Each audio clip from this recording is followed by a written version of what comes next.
Pour préciser une chose, je regrette que la délégation de la RDC soit parmi les plus faibles, la plus forte. Nous sommes au total 8 députés et 2 sénateurs.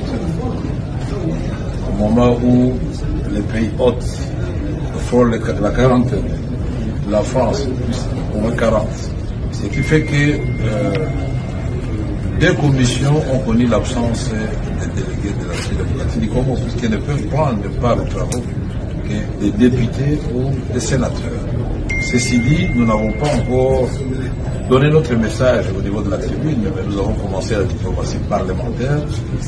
Quand nous allons finir cet échange avec la presse, nous allons rencontrer le président des assemblées nationales et des sénats de l'Afrique pour avoir une stratégie commune en ce qui concerne la diplomatie parlementaire, parce que pour nous, l'Afrique doit aimer l'Afrique.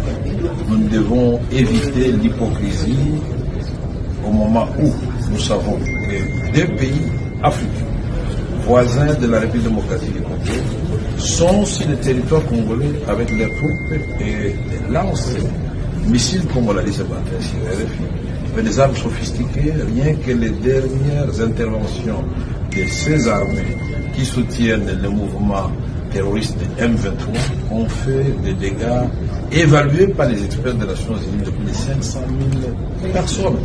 Un drame humanitaire. Mais le même rapport des Nations Unies parle de plus de 10 millions de morts dans la ville de Congo. C'est un génocide oublié.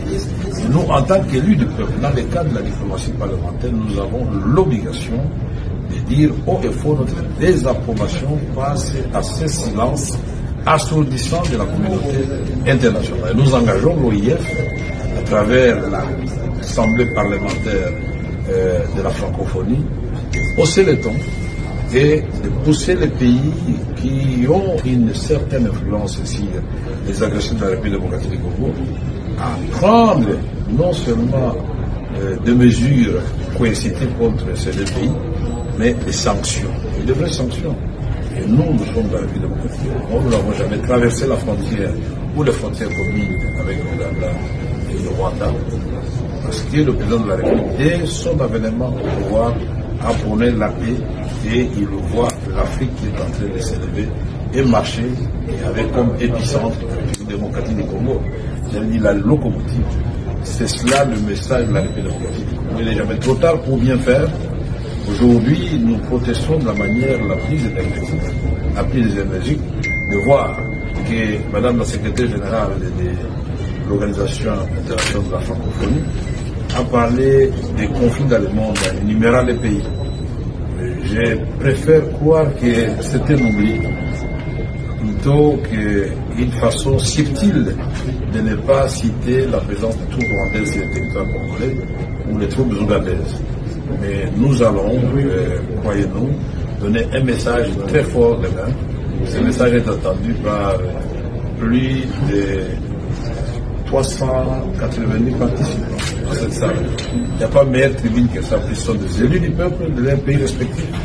Ils vont ramener ce message puisqu'il y a des pays au monde qui oublient qu'au moment où nous parlons, on est en train de tuer dans le Nord Kivu, dans l'Ituri, en République démocratique du Congo, pas par les armées venant de l'Occident ou de l'Asie, de l'Amérique, mais par les voisins immédiats de la République démocratique du Congo. C'est pourquoi nous disons que l'Afrique doit aimer l'Afrique.